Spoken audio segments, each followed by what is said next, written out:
भगवान आदि शंकराचार्य कहते हैं यह मूत्र फल भोग विरागस तदनंतरम। और यही कि नहीं, अमूत्र भी। अमूत्र का मतलब बहुत हमारे शास्त्रों में कहा है कि स्वर्ग मिलेगा, ये मिलेगा, तो कहते हैं यहां की वस्तुओं के प्रति भी राग न हो। और मरणोत्तर जो बार बार विचार आता है कि जैसे उस भाई ने कहा कि 1 साल देकर के और 100 साल स्वर्ग में मिलेंगे, वो विचार भी नहीं जगना चाहिए। यह अमूत्र इस संसार में और परलोक से जो भी प्राप्त होने वाले ऐसे अनित्य तत्व हैं, उनके संबंध में बार बार विचार करता हुआ लौकिक और पारलौकिक सुख भोग से मन में विराग धारण करने का प्रयत्न करना। एक दिन में नहीं होता है, प्रातः काल भी आपको निवेदन कर चुका हूं। बड़ी साधना की आवश्यकता है, लेकिन कठिन साधना की आवश्यकता नहीं। ये आत्मज्ञान का मार्ग बहुत कठिन साधना का नहीं है, क्योंकि विचार है परमो ज्ञानम। ये तो विचार करने मात्र से धीरे धीरे सब कुछ अपने आप ठीक होने लगता है। इसमें अगर कोई बड़ी तपश्चर्या कर सके तो वो समाज के लिए एक बहुत देदीप्यमान पुरुष बन सकता है। लेकिन सामान्य व्यक्तियों को भी आत्मज्ञान का पूरा अधिकार है, और वो आत्मज्ञान जिन जिन वस्तुओं में जहां जहां मेरा और आपका राग है उसे आप देखने की चेष्टा करिए।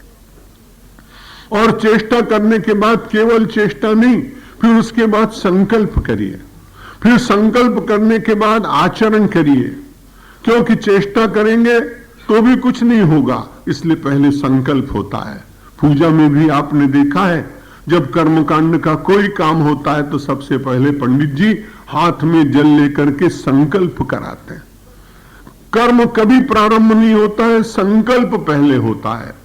क्रिया संकल्प की अनुगामिनी होती है। इसलिए जब ये निष्ठा जागी कि अनित्य पदार्थ है और इसके बिना अपना जीवन चल सकता है, तो विचार करने के बाद संकल्प किया, संकल्प करने के बाद शक्ति जागी, शक्ति जागने के बाद मानसिक रूप से वैराग्य धारण किया, तो भगवान आदि शंकराचार्य कहते तो फिर आपका जो मार्ग है आत्मैक्य बोध का, जीव और ब्रह्म की एकता का जो मार्ग है, वो सरल होता चला जाएगा।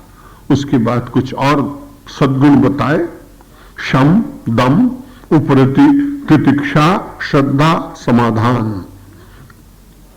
ये षट संपत्तियां हैं। समाधि षट संपत्ति है, मुमुक्षत्वम नीतिस्फुटम। और उनका भी वर्णन करते हुए लगभग प्राय इन शब्दों के ऊपर मैं विचार तो कर ही चुका हूं, लेकिन फिर से भगवान आदि शंकराचार्य के इन शब्दों पर विचार करते कि मानसिक दृष्टि से उठने वाली तरंगों के ऊपर विजय प्राप्त करने का नाम शम, और बाह्य इंद्रियों के ऊपर नियंत्रण करने का नाम दम। कभी भी पैर अपने आप नहीं चलते हैं, अंदर से यात्रा पहले प्रारंभ होती है। बैठा हुआ था एक युवक और अचानक अच्छी बातें हो रही थी, लेकिन बाहर दिख गया उसका एक मित्र, और उस मित्र को देखते उसे उसका मन हुआ कि ये तो अब उस स्थान पर जाने का समय है जहां थोड़ी आंखें लाल होती हैं, जहां पैर डगमगाते हैं, जहां शब्द गड़बड़ाने लगते हैं। आप समझ गए होंगे, मैं व्याख्या नहीं करूंगा। अब आप विचार करिए कि वो तो बहुत ही अच्छी तरह बात कर रहा था अपने मित्र से, कहीं कोई कठिनाई थी नहीं, तो यात्रा उसकी उस स्थान पर जाने की कहां प्रारंभ हुई? पैर नहीं चले, पहले मन चला, पहले वृत्तियां चली, पहले विचार चला। जब विचार चलता है तो उसके बाद इंद्रियां कार्य करती हैं। इसलिए पहले शम होना चाहिए। यदि आंतरिक रूप से हम सब लोग नियंत्रण में रहने का प्रयत्न करें तो मंदिर की ओर ही पैर चलेंगे, अच्छे स्थान की ओर ही पैर चलेंगे। हाथों के द्वारा किसी का वध, किसी का अपमान, किसी को पीड़ा पहुंचाने का कार्य नहीं होगा।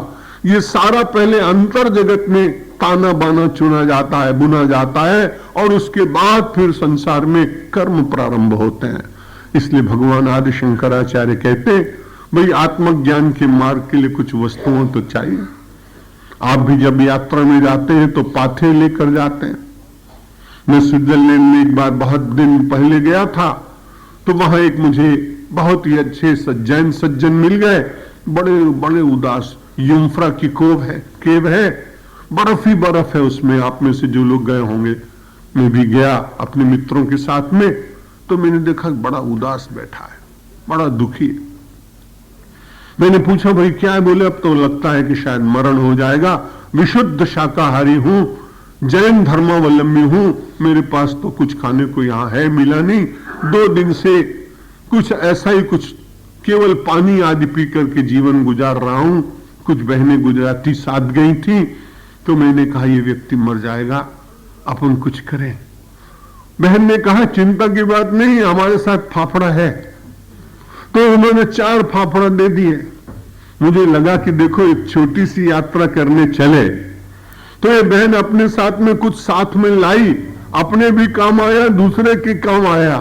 अब आत्मज्ञान में ब्रह्म और आत्मा की, जीव और आत्मा की एकता की यात्रा कर रहे हैं, तो भाई कुछ फाफड़ा तो चाहिए ना, कुछ नमकीन तो चाहिए, कुछ पदार्थ तो चाहिए। तो भगवान आदि शंकराचार्य कह रहे हैं ये शम, ये दम, ये उपरति, ये तितिक्षा, ये श्रद्धा और ये समाधान वो पाते हैं।